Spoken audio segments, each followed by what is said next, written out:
大埔宏福苑嘅大火咧，係導致超過150人死亡，而且有近100人咧係受傷，數以千計嘅居民咧係痛失家園。事件咧引起全城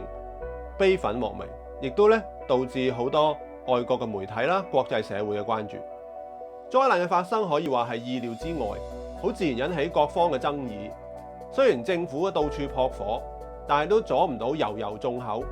咁當中我自己最感興趣嘅一樣嘢咧，就係關於竹棚之變。發生大火嘅第二日咧，行政長官李家超就提出咧，就會推進有關用金屬棚架嚟取代竹棚嘅路線圖。而同一時間咧，有好多外媒啦，可能因為咧當地咧已經冇用竹棚好多年，而咧改用呢個金屬棚架，所以對於香港咧仍然大量使用竹棚咧感到好驚訝啦，甚至視之為落後。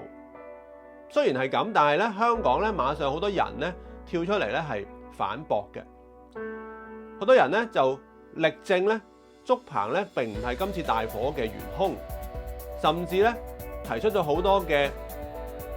理據啦、分析啦，甚至有人做實驗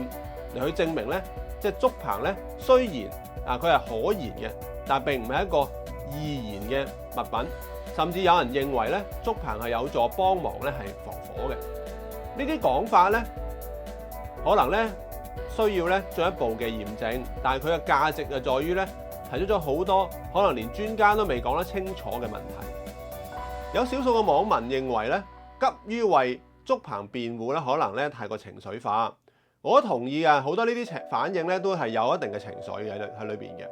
但係咧，我認為咧，我哋唔應該用情緒化3個字咧嚟將所有呢啲反應咧就視為不合理。反而咧，我哋應該要了解、理解咧裏邊當中嘅情緒係啲乜，以至咧呢種可能由情緒所帶動嘅呢啲知識嘅追求咧，可能值得我哋重視嘅。我會稱之為咧呢種係一種咧 situated knowledge 處境化嘅知識。我今日同大家介紹下呢個概念。situated knowledge 咧其實係 Donald Holloway 1988年提出嘅。佢提出呢個概念嘅背景咧，就係因為好多嘅女性主義者啦，或者啲文化嘅左翼咧，經常會批判科學知識裏邊咧蘊含咗好多偏見。呢啲偏見包括咧一個種族主義啦，或者係性別主義咁樣。咁但係呢種嘅批判咧唔係冇道理，而係咧佢哋往往咧其實會滑向咗另一個極端咧，就係將所有嘅知識變成一種相對主義嘅語言遊戲，而咧放棄咗去爭奪知識嘅客觀性。於是佢提出咗咧，我哋應該要追求嘅並唔係一種咧貌似中立嘅一種權威式嘅知識，而係一種咧佢稱之為處境化嘅知識。佢係由一種叫局部視覺 （partial perspective） 嘅角度咧嚟去構成嘅。處境化知識咧係唔將我哋嘅世界咧睇成為一種死物啦，又或者係一種資源，又或者係一種咧背景，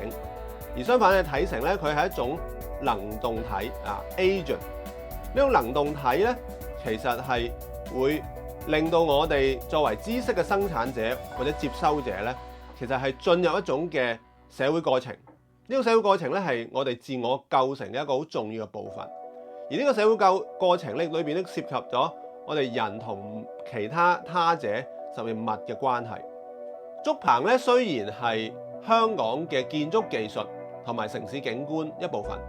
但係咧喺好長嘅時間裏邊咧，一般嘅人對佢咧係冇太多嘅情感嘅關注嘅。咁第一次可能有呢一方面嘅發展咧，可能係大概係喺1980年代到2000年嘅時候，有一啲建築師，包括咧何濤啦、嚴迅奇啦，佢哋喺一啲嘅國際場合，例如世博會咁樣啦，就喺度咧做咗一啲竹棚嘅設計嚟去象徵香港，象徵一個咧建築中或者建造中嘅香港。咁咧喺呢個時候可以話開始咗竹棚同香港嘅身份認同嘅關係。咁而喺過去嘅大概10年度啦，香港慢慢咧亦都變成咗華人社會裏邊幾乎係唯一一個咧大量使用竹棚嘅一個現代化城市。咁而竹棚慢慢已經成為咗一種可能會被淘汰嘅技藝啦，係咪？一種可能會有機會以後會見唔到嘅城市景觀啦，甚至一種文化嘅遺產啦。而咧喺呢個時候咧，已經開始咧令到竹棚咧同我哋嘅人嘅本地人嘅一種感覺咧係發生關係。經過大埔大火之後咧，竹棚可能就唔單單係香港嘅文化象徵，而且係一種咧能夠觸動我哋嘅一種物件或者物質。佢咧甚至會黏附喺我哋香港人嘅身上啦，甚至香港社會嘅整體裏邊咧一種嘅情感力量。呢種情感力量咧唔係一種抽象嘅愛，而係咧可以稱之為一種人與物嘅糾結 entanglement。佢督促我哋咧不斷去了解、研究、保護佢，